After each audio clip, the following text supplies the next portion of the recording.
Good morning, students of standard 9th. Today I am going to teach you economics chapter second people as resource. आज जो है हम आप लोगों को people as resource economics का सेकंड चैप्टर पढ़ाने जा रहे हैं। और ये जो है people as resource मीन्स व्यक्ति एक संसाधन के, इसको हिंदी में बोला जाता है व्यक्ति एक संसाधन।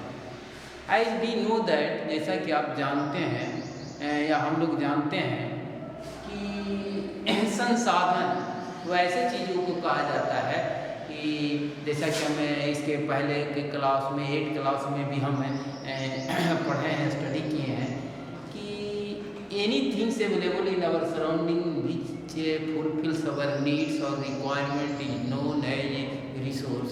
और उस रिसोर्स को जो है कैरेक्टरिस्टिक्स के आधार पर या उसके यूजेज के आधार पर उसको 3 भागों में बांटा गया है: natural resource, man made resource and human resource.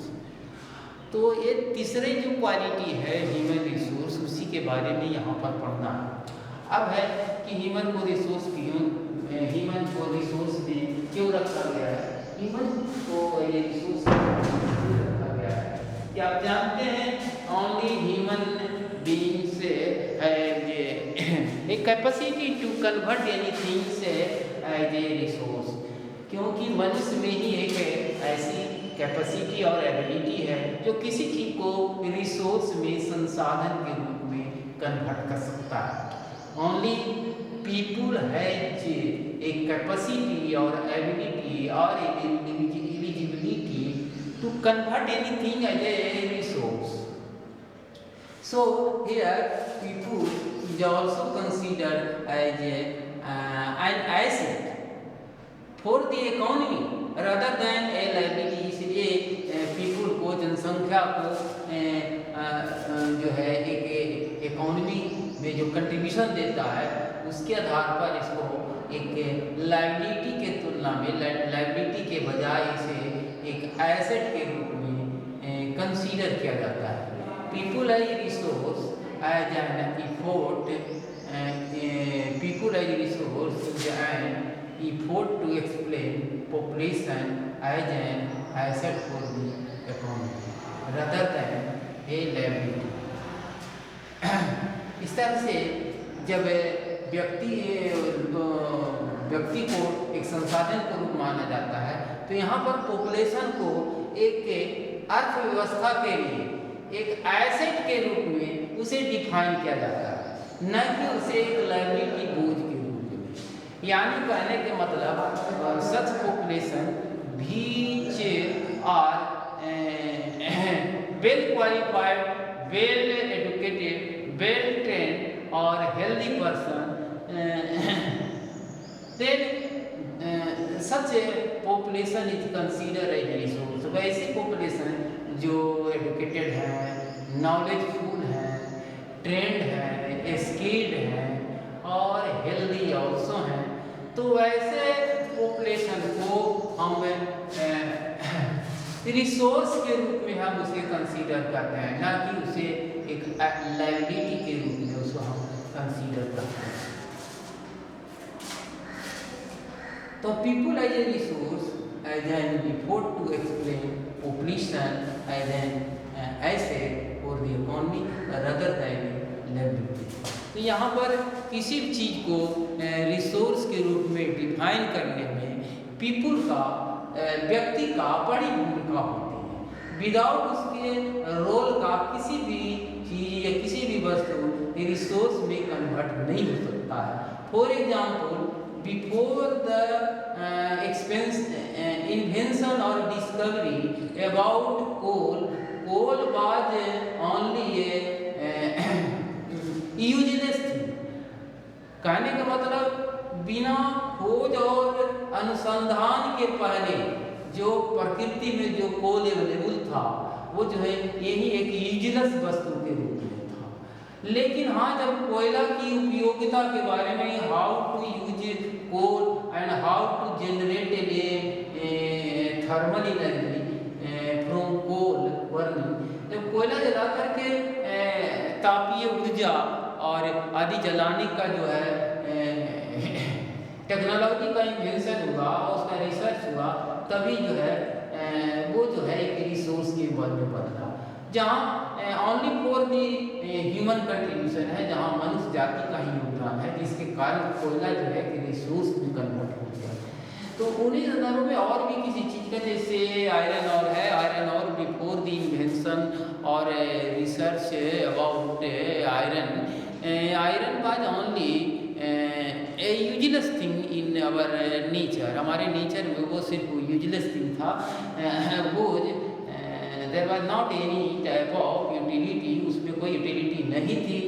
लेकिन आफ्टर इन्वेंशन और रिसर्च आयरन और was converted into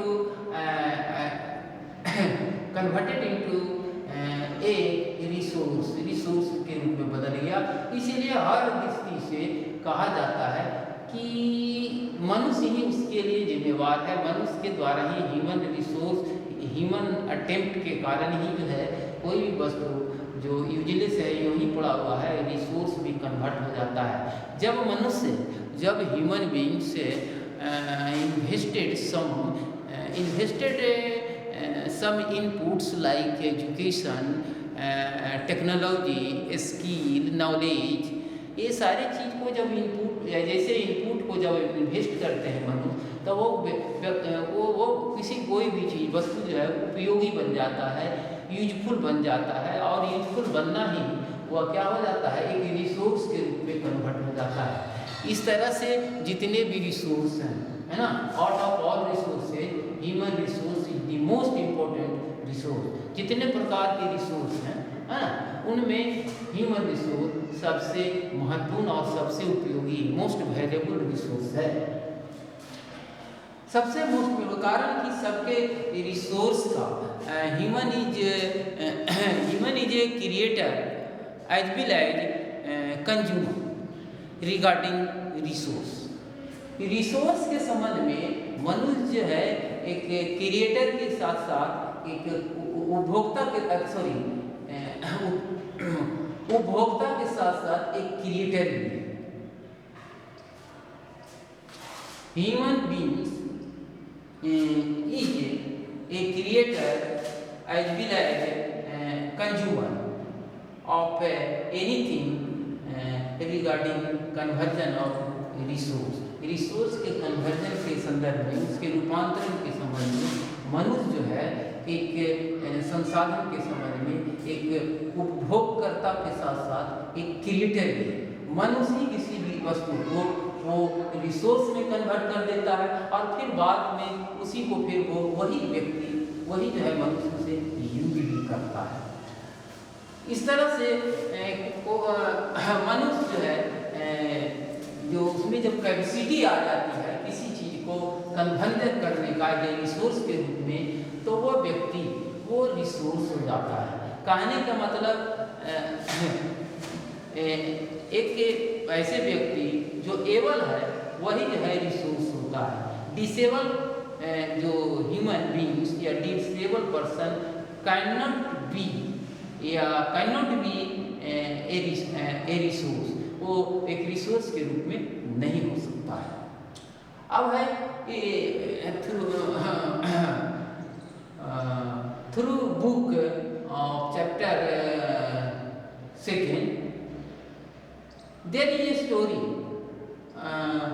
of village Semapur where there are 2 friends live। कहने का मतलब इस बुक में एक कहानी है और कहानी एक सेमापुर विलेज की है, जहाँ सक्कल और विलास नाम के 2